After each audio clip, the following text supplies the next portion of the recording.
Hey guys, good morning. Today is Sunday, June 2. No, ito yung part 2 nung nangyari kahapon. Saturday morning, nag-iisip ako, ano kaya ipa-vlog ko or anong gagawin ko ngayong araw na to? Lalabas ba ako? Mag-DIY?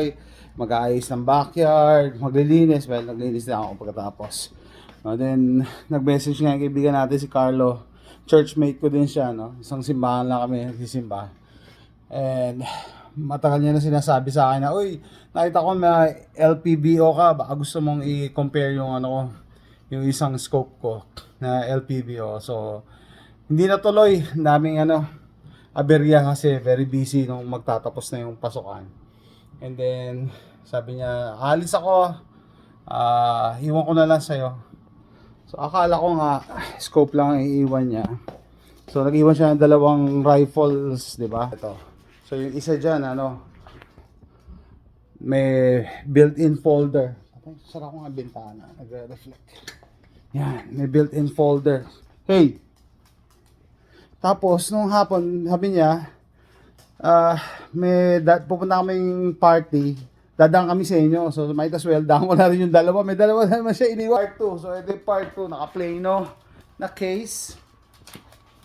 And alam ko isa dito, PCC. Kasi nag-usap kami, dami namin na pag-usapan tungkol sa baril. Nag-usap kami about PCC, no? Usually PCC, malakas ang recoil ng PCC as compared to 223-556, believe it or not. So, tingnan natin. Hindi ko pa rin nakita, hindi ko pa rin ito nabubuksan. Iniwan niya kahapon.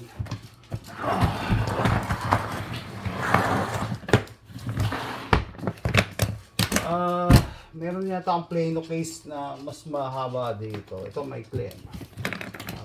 Gusto kong bumili ganito.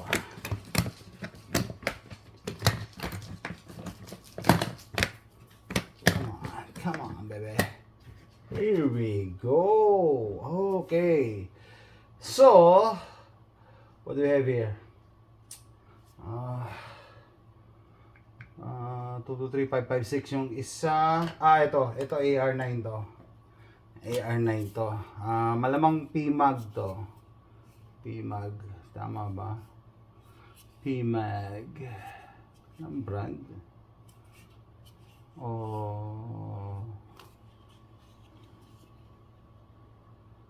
Hindi ko dala yung salamin ko eh. Anyway. So, ito yung nabanggit niya na, na AR9. Okay.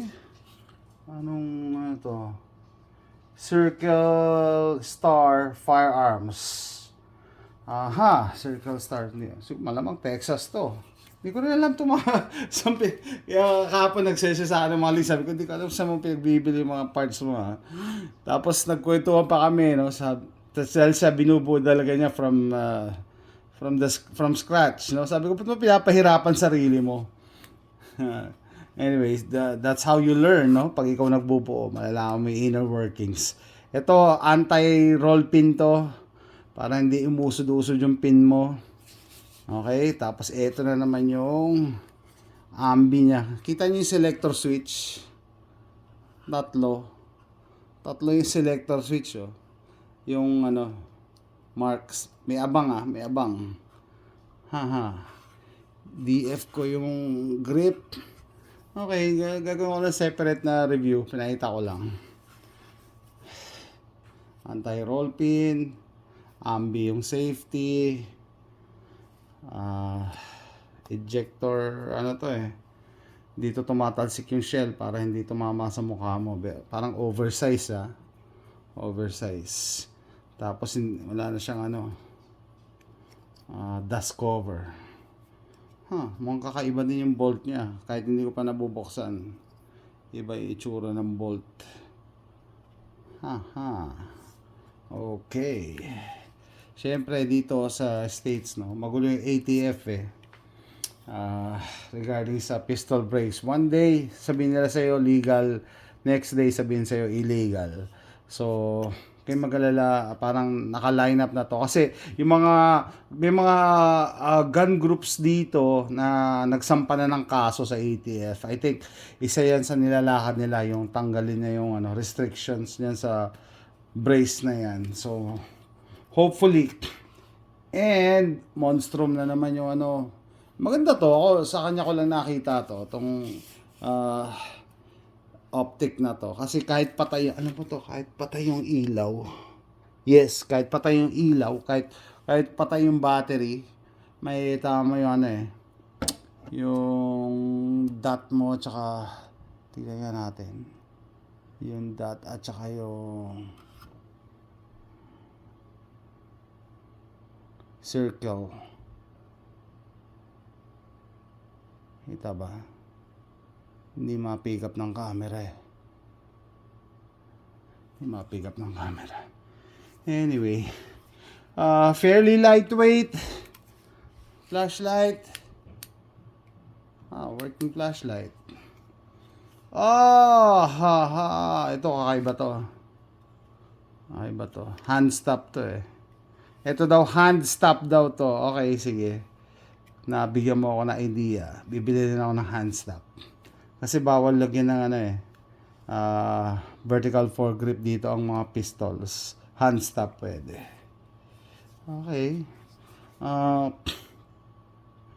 Siyempre, yung lower niya, very robust. Para bang kinapalan yung may mga parts na makapal. Makapal yung lower.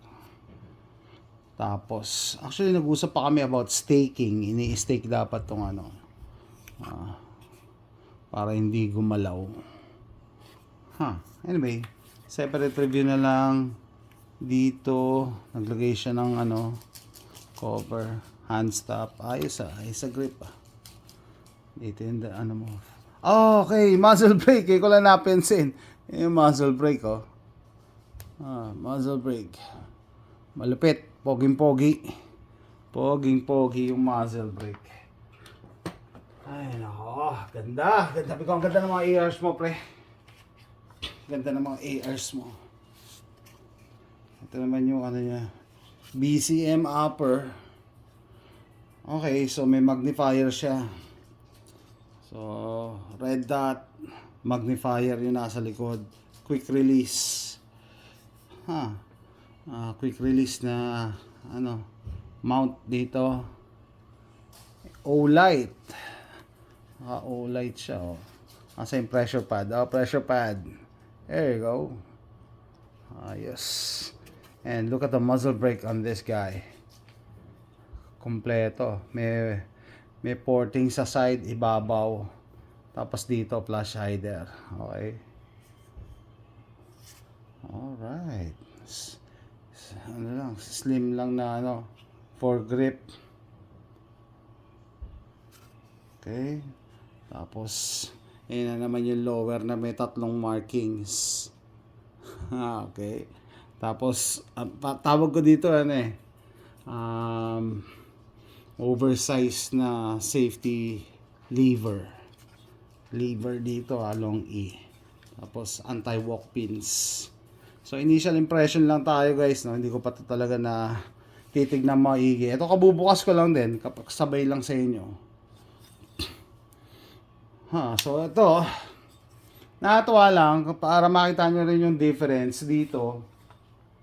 Binuksan namin sa labas Dito pwedeng gawin to, Sa Pilipinas, hindi ka pwede mag-iwan ng baril. Kailangan mo ng PTT, kailangan mo PPC, mga ganun-ganun pa.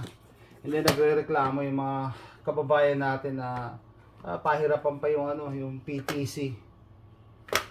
Ito, amend 2. Ito amend 2. So yung kaibigan natin nag-iwan ng baril, may kasama pang bala. Saan ka pa? Green tip. Pares na green tip. Okay. Siyempre, PMAG is the place to be pag 5.56 mags. Pero ito hula ko to, PMAG to, ito amend to. Yan. May number siya Number. Hindi ko na makita yung markings. Wala yung glasses ko. Anyway, sabi ko, initial impression video na iniwan ng kaibigan natin si Carla. Yan. Kung ako papipili, mahirap pumili, no? Dun sa dalawa kahapon, tsaka itong dalawa na naman ngayon.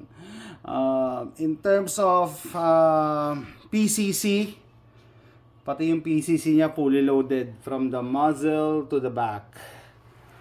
Okay, fully loaded.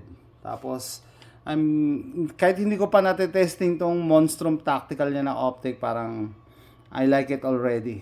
Kasi nga, kahit patay yung pag naka prism scope ka optics, kahit patay yung battery, hindi mo na kailangan ng you don't need backup iron sights.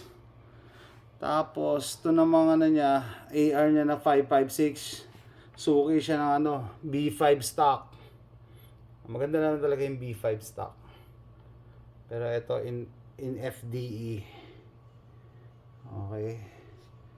Yung upper niya, iba to iba yung yung dust cover. Okay. Ito rin, from the muzzle brake to the back, loaded din. Ang hirap pumili pagka papipiliin ka yun sa initial na pinakita ko kahapon. Saka ito, so siguro gagawa ko ng separate tabletop review. Ito initial impression video lang.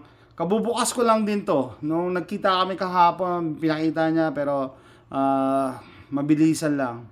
And then I was busy. So ito, ngayon ko pa lang talaga siya nahawakan.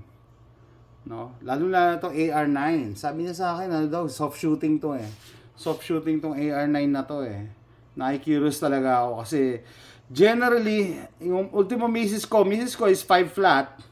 Nagre-reklamo siya, mas malakas ang mag-recoil lang ang AR9 compared sa 5.56.223. No, pero syempre mas malakas ang ang blast ng 5.56.223 muzzle blast. Pero yung in terms of recoil, no, mas kasi nga direct blowback lang 'to compared dun sa mga HK na delayed blowback, mas mahina recoil nun.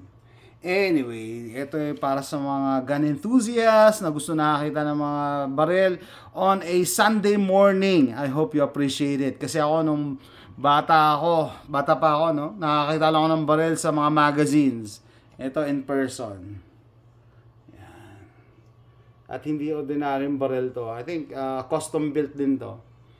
Carlo, masyado tong masipag magbuo Doon daw siya natututo, naaaliw, and then from time to time may mga gusto siyang palitan na parts. Tama nga naman kasi pag ganito, no, may papalitan ka, papagunsmith mo yan, mas malaking gastos, pero maganda yung natututo ka tapos nalilibang ka rin.